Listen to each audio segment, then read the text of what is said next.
What up, beautiful people? How are you doing? It's another beautiful episode of the Peppery Sports Show. And of course, you know how we do it, guys. We bring to you all the juicy stuff happening in the world. We bring forth to you all the tatafo, all the peppery G's that you've been hearing from different corners. We bring it to your doorstep. And today, guys, we have amazing stories I will be dissecting. Before we continue, guys, my name is Choma Eze. Now, without wasting time, let us go and talk about all the things that have been trending. I feel like the first story that we're talking about today is RUGER, because I saw an interview yesterday and I was like, how dare you? Bombastic side eyes. Anyway, so he said Nigerian doesn't have like the best women, and I'm still trying to understand what he was trying to say in that conversation. 100%, you guys are. We don't have the best women in the world. What? Wait. Yes. Wait, what? But that's facts, son. Straightforward. No man that has been around would just say that. I don't know. I feel like he said that because of like his encounter with women in Nigeria. Maybe it wasn't that good, and somehow he just felt like he needed to generalize. But I don't know. I think you should just talk about the women that you've met, not all Nigerian women, because somehow straight bullet don't they touch the innocent ones. The good ones are now, suffering from the ones that, are not so good. But anyways, I feel like that's his opinion. But Nigerian women are not comfortable with this conversation, with this talk from RUGER. I think it was weird when I heard it. Even the interviewer said was like, wait, like what the hell are you even saying? But yeah, then again, RUGER is such a beautiful artist. He's doing pretty well, and we're super excited for him and what he's been doing so far. Anyways, guys, we have a story from MOHBAD. I feel like a lot has been happening after his death. People accused like some people, and now it's almost like the story is quite different from what it was at the beginning. And I love that people are, people really want to get to the root of this issue. People really want to understand what happened. Like, they want justice for MOHBAD, and I think I totally love it. But I've also seen like clips from different people, concerning this MOHBAD's, death. I've seen prophets online saying that they're talking to his spirits.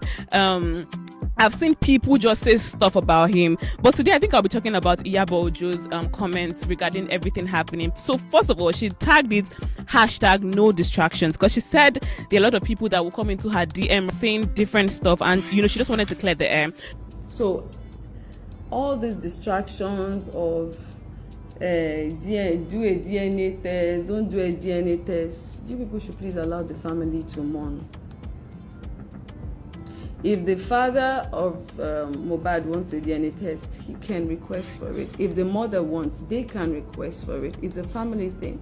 But until the final result comes out, or the final result from the autopsy come out, there's really nothing they can do about it. So she talked about how, people have been saying, there needs to be like DNA tests for, MOHBAD's child, and we're not even sure if that's like his child and the rest. And she's like, first of all, I don't think that should be the problem right now.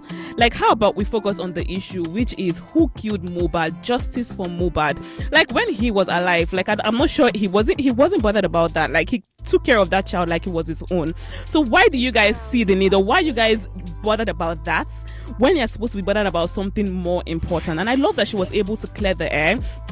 She also reviewed that the police said they'll be needing 2 weeks to get to the root of the issue. And she's like, even though she knows that we might not really get all the answers that we need in 2 weeks, at least there are steps that have been taken by the police, police command. They've been updating us on Twitter, giving us all the information we need. There wasn't a time that they said, you guys should please just try as much as possible to stay away from this issue. Although Nigerians are not really cool with that though, because Very Dark Guy came out to talk about that. But I love that they are really serious about this issue, and we can also say that they are serious. She talked about how most of the people that were close to MOHBAD, they've already like come in for talks with the police. Like, they're still doing their investigation, and it's just very good that, or it will be better for Nigerians to just be on a low. Anyways, guys, speaking of MOHBAD, so the hospital that they took him to after he died released a press statement yesterday stating that he was already dead before he got to the hospital. And this is because people were already saying that he was alive before he got there, and there was an injection that was given to him before he died. So they came out to clear the air, stating that he was already dead. And so when he entered, they did like all the necessary they tried as much as possible to check if he was still alive, but unfortunately he was already dead. And so they took him away, and they also said that the nurse that gave him the injection wasn't from their hospital. So I love that they were able to come out to do this, because at the end of the day it would also be tarnishing their image, and even though we're not really. So now that they've said that he came in dead, I feel like the next question is, I mean they talked about the nurse also. People said there was a press release rather where they said that she's actually not a certified nurse, and there's just like a lot of conversations around this. There are a lot of questions that needs to be asked. Who gave her the injection that was given to Mohbad? Like, it's just crazy. But I just know for sure that by God's grace we'll get to the root of this issue. Now I don't know, somehow, like I said, because of this Mohbad's issue, we've been getting different quarrels from different people, different conversations from different people. It's just been crazy. But anyway, there was an interview recently. I don't know if you guys have heard of Very Dark Guy, that Very Dark Guy, but somehow they count the amount of people that they are scared of on social media right now. He's part of them, because this guy no get filter. He talks whatever comes to his mind, he says, and I think I totally love that about him. So he went for an interview. So first of all, he's been having like this beef with Yemuli, and I don't know, they've been insulting each other on like social media, but this guy went for an interview. It wasn't an interview per se because it was virtual, but the interview was with Channels TV, and they asked him a question, because I mean the guy asked him like, why are you doing what you're doing? Like, what's the inspiration behind what you're doing? And this guy, the first thing he would do first is to bring out his singlet and say, before I answer, to the people criticizing me and my singlet, because since I started talking online, people pick on me for my singlets. I want you to know that my singlets go to national TV before you. Thank you very much. You guys should define pettiness. Like, I really don't understand. I think it's just really crazy. I mean, a lot of people are not on his side, because when I went down, so I leave for comments, like, honestly. So when I saw that on social media, I had to go down to the comments to see how you guys are reacting to it. And bro, like, most people were not on his side. But guess what? This guy actually has people that loved what he's doing, and so they were just rooting for him.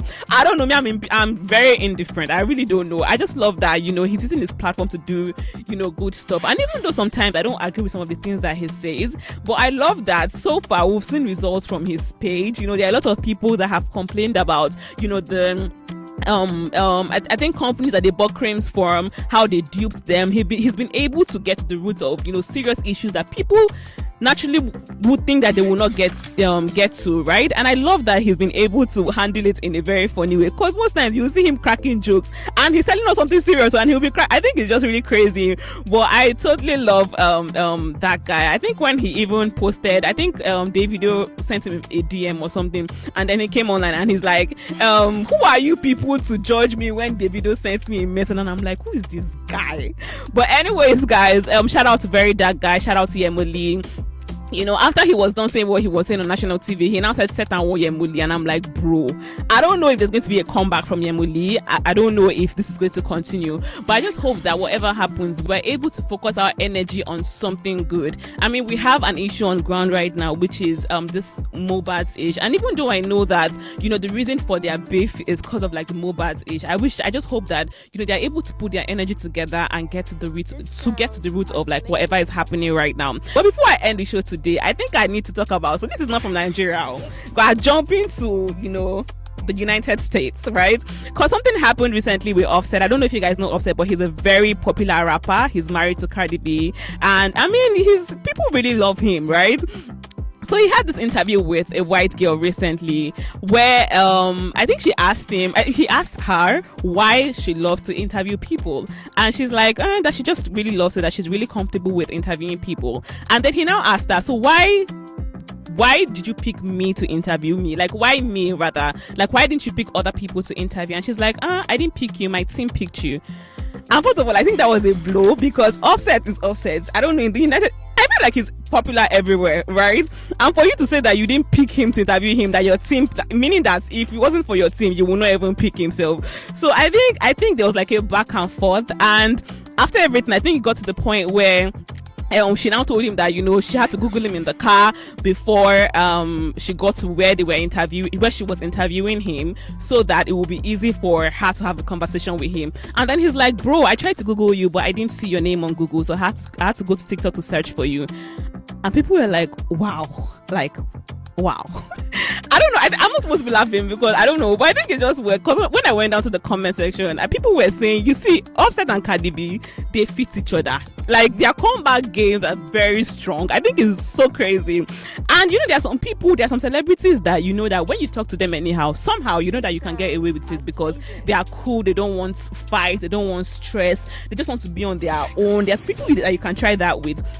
But there are some people that you should not try that with. I think that was really crazy. Like the comment section was on fire. People were saying, why? Why did you even try what you did? What was the need for what you did? I think it was just so crazy, but it was super funny. But yeah, guys, what do you think about all the stories that we brought to you today on the Peppery Sports Show? Please do well to follow us on all our social media platforms on Facebook, Instagram, and TikTok. And also drop a comment down if you have anything to say about all the stories that we have for you today.